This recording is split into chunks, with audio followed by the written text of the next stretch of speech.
start with this. For as long as God has sought to relate with man, the devil has tried to convince man that God's not who he shows himself to be. And we can go all the way back to Genesis. There's so many things that you can get from looking at the way God interacts at the beginning and see how it continues itself throughout human history. Genesis 3 and 4, we've got Satan talking to Eve. This is the New Living Translation. "You won't die," the serpent replied to the woman. "God knows that your eyes will be opened as soon as you eat it, and you will be like God, knowing both good and evil." This verse, taken from humanity's first recorded encounter with the devil, is illustrative of the obfuscation of God's character by the devil. To obfuscate means to confuse, to make unclear, or to darken. With this simple verse, the devil presents an alternative to the God that Eve has known.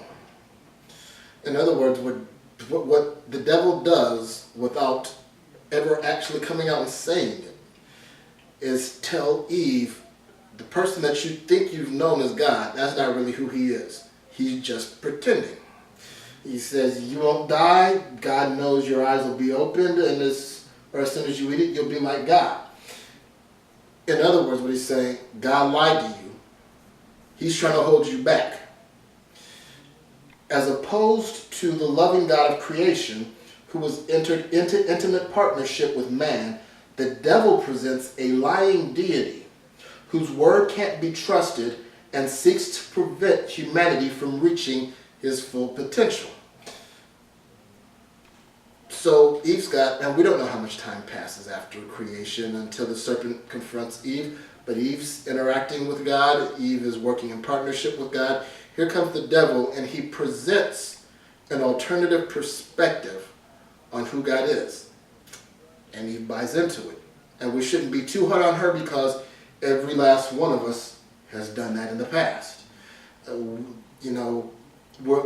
of us who are believers, those of us who claim to have a faith walk with God, those of us who claim to know God, that have His Spirit dwelling on the inside of us, will, after having been saved for whatever length of time, whether it's new, whether it's 20 years, we start having a bad experience with a person, and we start wondering if God's real. We have things go wrong in our life, and we wonder if God really cares. And the devil will be in your head talking to you and asking you where your God is. Are you sure that what you thought you knew is really what it is? And we doubt, we buy into it. Some of us get upset with God. Some of us get frustrated with God, assuming He did it and He doesn't know what He's doing. And we have some pretty tough conversations with God. That's normal. It's natural. It's healthy. God will answer and respond if you maintain faith with Him. But the idea that the devil can present a different person to you than the God that you've known is something that should easily be relatable.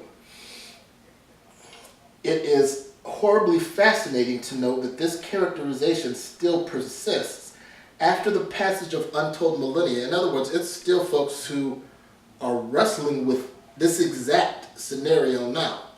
The devil tells them, God's not who people present Him as. He's not real. There is no God. I don't trust what I've been told. I don't trust what I've heard. Now, there's a lot of different factors that go into that mistrust. But what it boils down to is that the devil will present an alternative to who God is trying to show Himself to be. Whether it's through the veil of the religious establishment that we're dealing with now, or whether it's through a person's own personal experience or their own philosophies or their own ideas, the devil has a way of trying to show or trying to point to, obfuscate God. They try to cloud who He showed Himself to be. More than being deceived about the consequences of disobedience, Eve found herself unclear about the nature of God, about the nature of the God of whom, I'm just fixing a typo, but the nature of the God with whom she was in relationship. Like I said, we all do that. We've all done that.